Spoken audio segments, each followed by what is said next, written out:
666. King Salman Park. We talked about it in a recent episode on sustainability. And I sort of wanted to look into it because when I was looking into how many trees were being planted across Saudi Arabia and in Riyadh and the greenification of Riyadh, King Salman Park came up, and I had seen it, and you had seen it too, driving around Riyadh. You can't miss it because you can't really see it, so you can miss it, but it's fenced in all the way around pretty much because it's one big, huge construction site, and there's a lot of signage that says King Salman Park coming soon. And then you look online and sort of learn about it, and you realize actually how big it is. It is massive. Again, it's what you see from the outside are like images of King Salman Park and the Crown Prince, and there isn't an official completion date for this park, which I think is interesting. Usually they say, well, by 20, whatever, even if they miss a deadline, usually they set a deadline for something like this. And we're going to show, if you're listening to this on the podcast platform, just the audio, check it out online or watch this segment on YouTube, because we'll have some art of this, both the sort of renderings from above and then also some of the stuff that's coming in. So what it is a large scale park, but it's also going to be an urban district in Riyadh. When we say large scale park, Richard, we mean the largest urban park in the world. So 6.4 square miles, and it's on the grounds of the former King Salman Air Base, which is, keeps the thread going of King Salman. And actually, as you know, Richard, King Salman was governor of Riyadh for a very long time. So this is going to be kind of one of his cool lasting legacies on the city itself. Obviously, he'll have many lasting legacies on the country, on the kingdom, but this is going to be really cool. We're talking 7 times the size of London's Hyde Park and 5 times the size of Central Park in New York, which is huge. It's going to have 5 metro stops when the Riyadh Metro is complete. 5 metro. Yeah, and Richard, you've seen this, so you kind of know, but it's sprawling, and it's right sort of in the middle of Riyadh. So what Riyadh will look like after this thing is finished is different than what it is now. Saudi architecture and engineering firm Marania is the lead design consultant on the project, and it's collaborating with Danish firm, one of the most famous in the world, Henning Larsen Architects, on the master plan.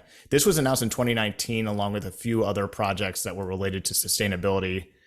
I just think this one is going to be one of those things that is worth visiting in the future.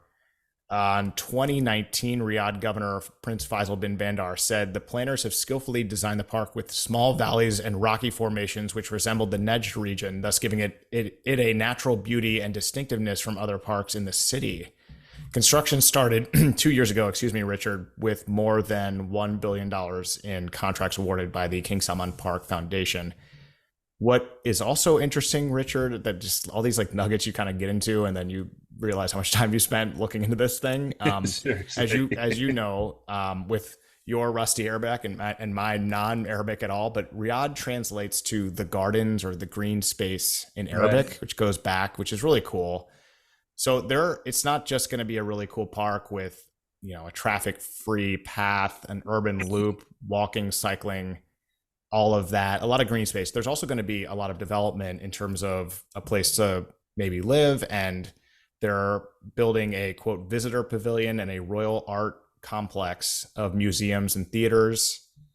So last year at this time, Richard, in May, they started construction on the Royal Arts Complex, which will be 500,000 square meters and is designed by architect Ricardo Bofill, the Ricardo Bofill, and it will offer immersive experiences catering to culture and art in all its forms. So, and there'll be a national theater, 2,300 people. It's pretty large. Another theater with 650 guests available. 3 cinema halls in the Royal Arts Complex. So what we're looking at here is sort of like a hybrid, I guess a little bit like Central Park has some, has the zoo and has some other things. It's going to be not just a huge park, but also places to go, things to do, etc. They just got a new CEO, Richard, in December. So not just, but 4 months ago, announced right before Christmas, George Tanasevich, who was CEO of he was CEO of Marina Bay Sands, the world's most profitable integrated resort in Singapore, which has the iconic infinity pool. that dominates everyone's Instagram feeds. I can't find anything on the completion date, but you can see that they're working on it. You can see the dust over the fence coming up as they're building this thing out. It's kind of cool. And Richard, I should just note, next week we're going to be speaking with Faisal Durrani, who is a partner and head of Middle East research at Knight Frank.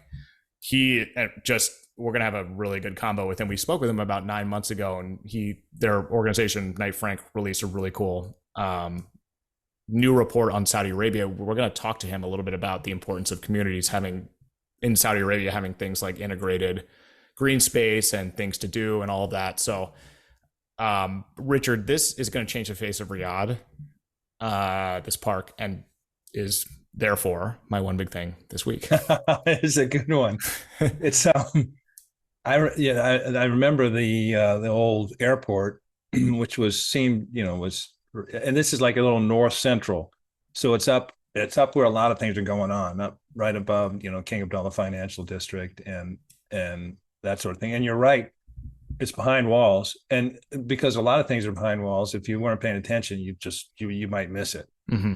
But it is gargantuan, and it's in keeping with. I mean, you mentioned it was announced and launched in 2019, but and it was launched with 3 other projects, and you mentioned that was one of those was Riyadh Art, which is they're going to curate basically a gallery without walls, lots of art programs throughout the cities. But another one is just Sports Boulevard. I don't know if you looked at that, but that's like a 135-kilometer multi-purpose track designed for running, cycling, horseback riding. It just winds through 135 kilometers, sort of starting at Diriyah and winding sort of east. What are we looking at? So west to east across the city, like obviously both ways. Huge project. And then the third one, then you mentioned King Salman Park, and then the third one is Green Riyadh. And the only reason I say this is because King Salman Park, as you really well described and painted us a picture, a huge contribution to the quality of life if you're a Riyadh resident. Same thing with Green Riyadh, obviously over 7.5 million trees planted in the capital's gardens, parks. That's what they're trying to do. Same thing with Art Riyadh, and same thing with the Sports Boulevard. All these things that were part and parcel of Vision 2030 at the beginning, but I think started to reveal themselves as you got along, as you moved into the whole project. And now I think almost, so much of what Vision 2030 is focused on are quality of life issues. How do we make the existence for our citizens better, healthier, and in many ways more outdoors. And this thing's like the King Salman Park, what'd you say, 7 times the Central Park? I mean, what an 7 times Hyde Park, 5 times Central Park. Yeah. It's huge. So what a resource. And then you add that in with all the entertainment opportunities that are coming along, Qadiyah down south. They're trying to make Riyadh a pleasant place to live. Mm-hmm. And for many people, and I think that's in part because of numbers they want to hit, in terms of growth for the city, is highly contingent on expats coming and choosing to live there and staying. Yeah.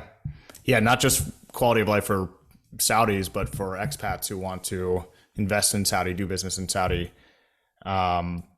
Richard, Jerry Inzarello told me that he wanted Diriyah to be, he didn't want it this way, but it's going to be the Beverly Hills of Riyadh. It'll be really nice and very hilly, but also upscale and, very green. You can kind of see it coming in now. If you drive through Diriyah, it's headed in that direction. They just had the longest single pour of concrete in the kingdom's history, Richard, which you saw done by Khalid Al Saif's Al Saif group. Yeah, the Al Saif group. But what we're sort of seeing with that, the new Baraba, and then these other renovated districts, you've got Kaft. Saudi is a lot more livable already. And then with this, it's going to be an attractive place to visit and live in just a few years. Not just this project, but just taking everything as a whole. I don't know, pretty cool. This is It looks amazing. And again, look to your, I forget how this works, Richard, because it flips when you do the rendering of the video. So it's this way. I'm sure I'm pointing in the wrong way, but I'll point the other way. you'll Just make see all sure it's the, covered. yeah. It's just kind of like the scale of it is, that's a theme going on with Saudi Arabia these days. But yeah, it's kind of amazing. I would So be interested in what they think what they think the completion date is. And of course, a project this size isn't finished on time ever. mhm. And even when it's launched and presented and the ribbon is cut, there's still a lot of work to do. But it'll be interesting what their expected due date is. Yeah, it makes me think about Central Park and the ambition behind that and the dedication to keeping it as is and never developing for, because all around it is a wall of skyscrapers. And any developer would love just a slice of it to develop. And the commitment to it is no, this is our green space in New York City. It's a concrete jungle. This is a place you come and get fresh air and are around trees and is a service to everybody that lives there and visits there. So too will King Salman Park be for Riyadh. I think if you give it a decade or two, will be a Well, really cool place to go. well, think about it too. I mean, if you're into real estate, I'd be scooping up everything possible and next to it. I mean, it's just like Central Park, and you've got 5 metro stops that go through King Salman Park. I mean, Yes, that's cool. the real estate, the commercial and retail areas around the park will explode again, adding value. Trying to deepen the economy, trying to diversify sectors. But you can see already people going, okay, I want to be around this thing. I'd love to look at it from my apartment or whatever, my house, Mhm. but I'd also like to have access to it, easy access to it for me and my kids and whomever. I mean, it'll have a lot of good knock-on effects.